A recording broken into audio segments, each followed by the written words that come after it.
The moment this stopped feeling like television was not a screaming match or a walk-off. It was the quiet shift when entertainment stopped protecting behavior and started protecting itself. One minute the chaos looked familiar. The next minute the illusion cracked, and suddenly money, risk, and legal exposure mattered more than airtime. That was the turning point nobody saw on screen. How far does reality TV stretch drama before real consequences step in? Viewers watch fights, ultimatums, and power plays, and many shrug them off as part of the deal. Loud people equal loud ratings. But what played as messy fun on TV carried weight behind closed doors. When patterns repeat long enough, they stop being content and start becoming problems. The story shown week to week felt complete. It was not. There were gaps. There were silences. And those silences grew louder over time. This was not about one bad moment. In my opinion, this was about a build-up that crossed a line where damage started to outweigh value.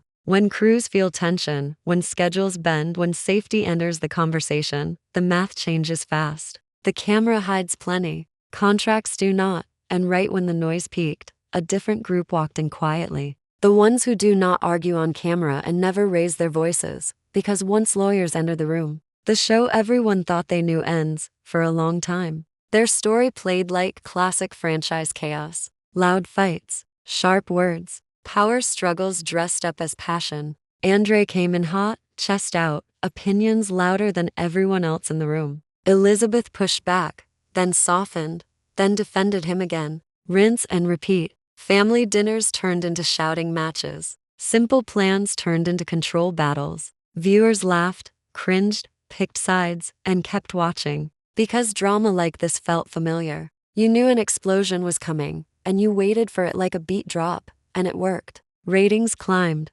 Clips went viral. Memes flew. Every season promised another blow-up, and the show delivered. In that space, chaos looked profitable, even funny at times. A lot of people treated it like noise you tolerate for entertainment. The kind of mess you roll your eyes at while reaching for snacks. You probably did too, but look back closely and a pattern starts to show. The same arguments, the same standoffs, the same refusal to bend. Each fight needed to be bigger than the last one. Calm moments felt temporary. Peace never stuck. What once felt shocking slowly turned routine. The yelling stopped, surprising anyone. That is where things shifted, because routine chaos hits different than random chaos. Routine chaos wears people down. It drains rooms. It changes how others react. Watch how family members stopped engaging. Watch how conversations shut down faster. Laughter faded. Tension lingered even when nobody spoke. The energy changed, and while viewers laughed it off as typical reality mess, something else was happening off camera that nobody joked about. In my opinion, this is where the line starts to blur. When conflict stops being contained inside scenes and follows everyone around. When schedules stretch. When tempers stay hot after filming wraps. When avoidance becomes a coping move. That is when loud personalities stop feeling like entertainment and start feeling like a risk. Because once people behind the scenes stop feeling safe or heard, the show stops being fun for more than one reason. And that is when the clock quietly starts ticking. As seasons stacked up, the dynamic allegedly shifted in ways viewers never saw. Blow-ups did not reset once cameras cut. Tension lingered. Filming days stretched longer. Energy stayed heavy even during simple scenes. According to people familiar with production patterns, repeated confrontations started affecting schedules and morale. Not because drama happened, but because it never cooled. Behavior followed. Everyone offset. That changes how a production runs. Missed shoots became a thing people whispered about. Delays turned normal. Crew members adjusted plans around moods instead of moments. In reality TV, pressure already runs high. Long days, tight timelines, emotional prompts. Add constant volatility, and the room changes. You feel it even when nobody says a word. The show still aired fireworks, but behind the scenes, the cost started adding up in ways viewers never counted. To be fair, editing shapes perception. Scenes compress hours into minutes. Arguments feel sharper on screen. Everyone looks worse in clips than in real life. Reality TV pushes buttons on purpose. Producers ask questions meant to stir emotions. Cast members live inside constant judgment. That pressure explains plenty. It explains snapping. It explains defensiveness. It even explains repeating fights. So no, this was not about one bad day or one rough season, but tolerance grows when ratings grow. Networks forgive a lot when numbers hit. Loud personalities stick around longer. Boundaries stretch. Warnings soften. Behavior gets reframed as passion or authenticity. As long as the audience stays locked in, the machine keeps moving. That grace period can last years. Then something else allegedly started happening. According to multiple accounts, incidents stopped being isolated. Patterns formed. Notes were taken. Conversations shifted tone. Verbal reminders turned formal. Expectations got repeated. Compliance started being tracked.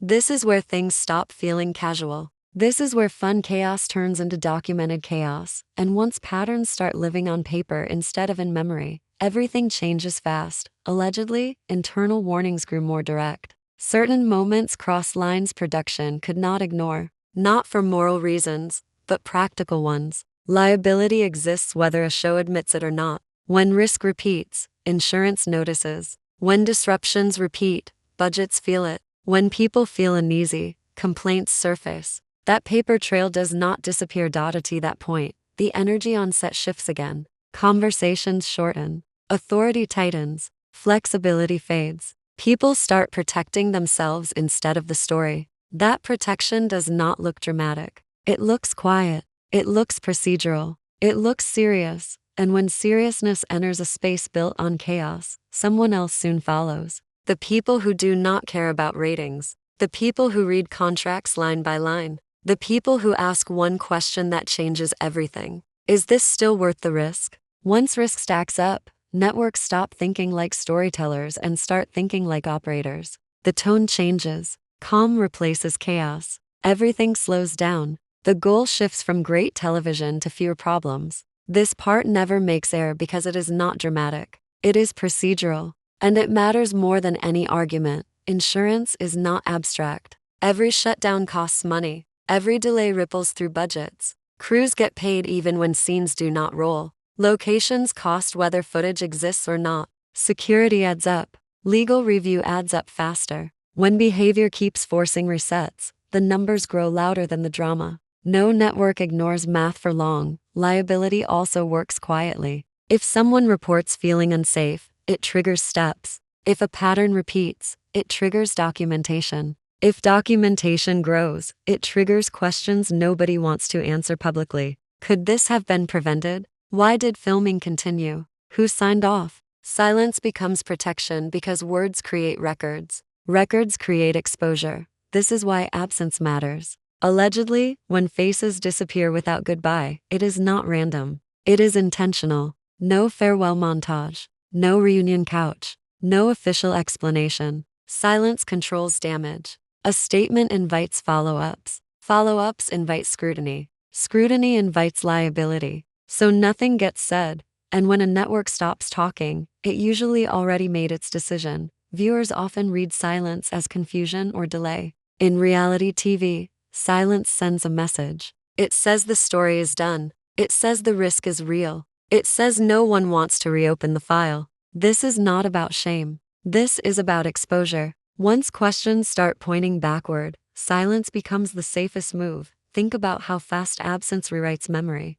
One season you dominate the screen. Next season, you vanish. Fans notice edits tightening. Mentions fade. Spin-off, talk stops. Social media energy dips. None of that happens by accident. It happens when a brand steps back and lets time do the erasing. In my opinion, this is where the illusion truly breaks. Reality TV sells chaos as controlled, but control ends once risk escapes the frame. The audience sees characters. The network sees contracts. When those two views collide, the quieter one wins. Disappearance feels softer than confrontation. It avoids headlines. It avoids blame. It avoids questions about why tolerance lasted so long. That is why it works. That is why it feels eerie. Because when someone leaves loudly, people argue. When someone leaves quietly, people wonder. And wondering lasts longer. And if you think silence means nothing happened, ask yourself why the loudest personalities suddenly stopped being heard at all. The tone shifted during the Lauren situation, and many people felt the weight right away. Friendship drama usually lands soft. Hurt feelings, distance, awkward silence. This moment landed heavy. An allegation changes the air in any room, even when framed as concern, even when spoken from a place of care. Once those words leave someone's mouth on camera, the rules change. Viewers saw Elizabeth speak about behavior she believed crossed a line. She framed the moment as worry for a friend, not an attack. From her side, the intent mattered. From Lauren's side, the impact mattered more. An accusation involving abuse does not live inside context. The audience hears one sentence and forms a judgment before explanations catch up. Editing cannot soften that. Time cannot rewind that. The screen records everything. Lauren's response showed shock mixed with hurt. Trust cracked in real time. Being accused publicly feels different from private concern. Cameras turn private lives into shared property. A marriage becomes a talking point. A family becomes subject to opinion. Silence afterward spoke volumes. Once those words aired, the friendship crossed a line no apology could fully erase. This moment altered how many viewers saw everyone involved. Some felt Elizabeth spoke from experience and concern. Others felt she crossed a boundary no friend should cross on camera. Both reactions lived side by side. That split reaction mattered. The show thrives on disagreement, yet this disagreement felt uncomfortable instead of entertaining. From a production angle, the situation grew complicated fast. Abuse allegations create ethical weight. Networks face choices nobody wants. Pull the scene and risk censorship claims. Air the scene and risk harm. TLC aired the moment with framing that signaled opinion rather than fact. Even so, the damage traveled, and once viewers stop debating behavior and start debating harm, the show enters dangerous territory. Words spoken on reality television live forever online. Clips circulate without nuance. Context fades. Careers feel the ripple. Elizabeth faced questions about motive. Lauren faced speculation without saying a word. Alex faced judgment without speaking on camera. Silence protected some and haunted others. In my opinion, this moment marked a moral boundary for many fans. Fights feel safe. Accusations do not. Power struggles entertain. Claims about harm demand care. That difference explains why this scene lingered longer than any shouting match. Reality TV edits scenes. Reality TV shapes narratives. Reality TV cannot erase words once spoken. So ask yourself one question that no edit can answer. What happens when a sentence on camera causes damage nobody can fix later? The moment aired and social media lit up instantly. Fans debated every angle. Some defended Elizabeth, saying she was protecting her friend.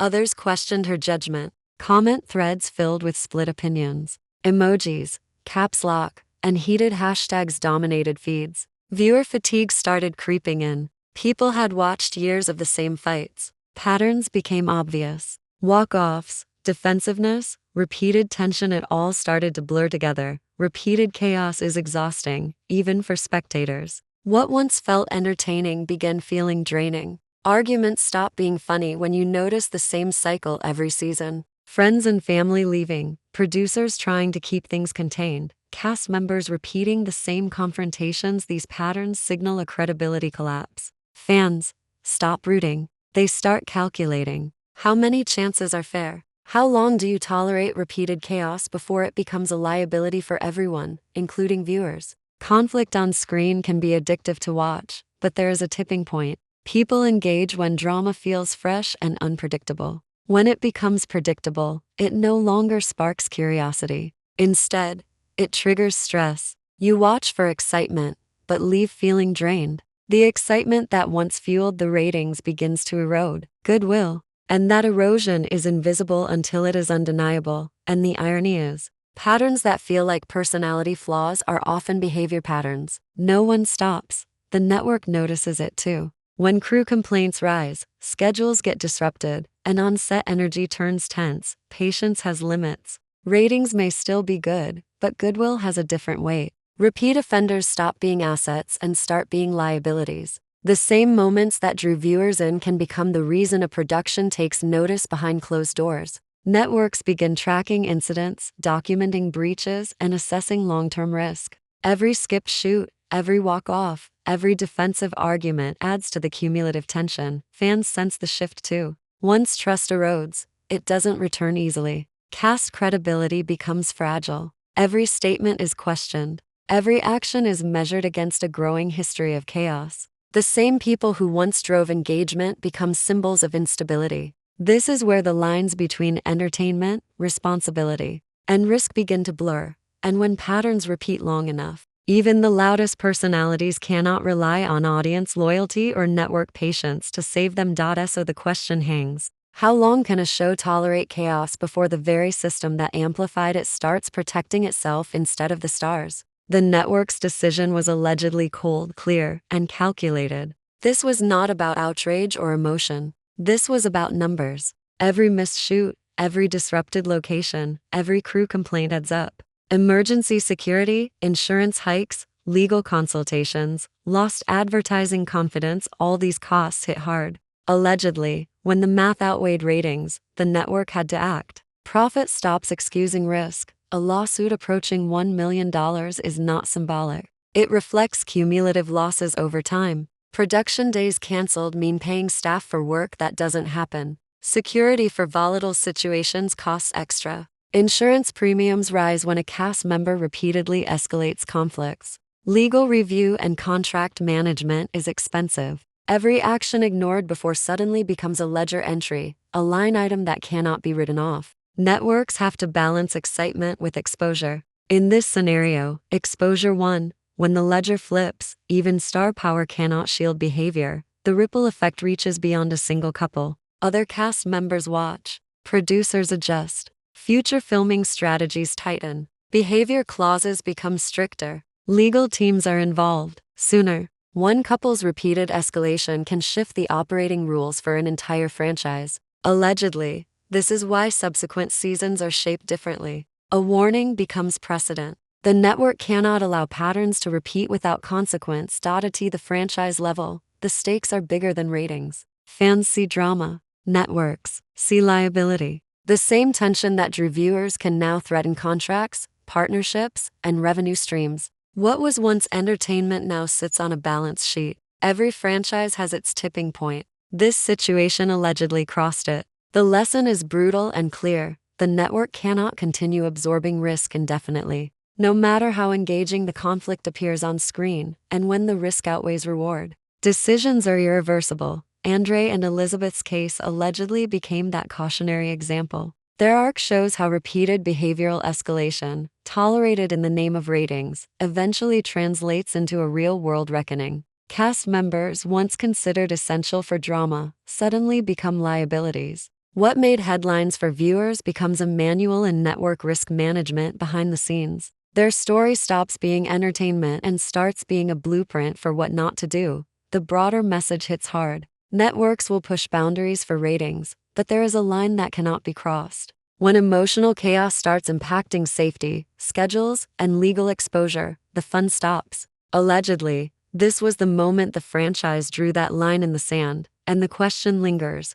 who else will be measured against this standard before the season even airs? After the cameras stopped rolling, the aftermath was quiet but heavy. Careers paused, opportunities stalled, and the people at the center of the storm found themselves navigating a new reality. Social media buzz faded into an uneasy silence. Fans debated, alliances shifted, and trust that had once fueled engagement now felt fragile. The cost of what played out on screen wasn't just ratings or gossip, it was lasting damage to relationships, reputations, and perception. Elizabeth and Andrei's choices, the repeated chaos, and the moments that escalated beyond the norm left a mark on everyone around them. Fellow cast members distanced themselves. Friends pulled back. Producers adjusted. What had been entertainment became a cautionary tale, a case study in when behavior crosses lines. The cameras can't erase. The audience that once cheered for drama now saw consequences. The franchise itself felt the ripple effect. Silence speaks louder than any statement ever could. TLC's actions or lack of public comment sent a clear message. Networks protect themselves first. Patterns that once seemed harmless are now tracked, measured, and potentially penalized. One couple's saga becomes a precedent for the rest of the franchise. Future stars know that behind the excitement of conflict lies a network balancing profit, safety, and liability. This story isn't just about Elizabeth and Andrei. It's about the subtle shift in power between reality stars and the machine that supports them. It's about how far entertainment can push boundaries before real-world consequences arrive. And it's about the audience, who watches closely and sometimes feels the fallout before anyone else does. The line has been drawn, quietly but firmly. And the question now is, who will feel it next? And how will the next season handle the tension between drama, responsibility, and exposure? That's the story we'll explore next, as the stakes in 90 Day Fiancé continue to rise, and the franchise tests just how far it can let chaos run unchecked.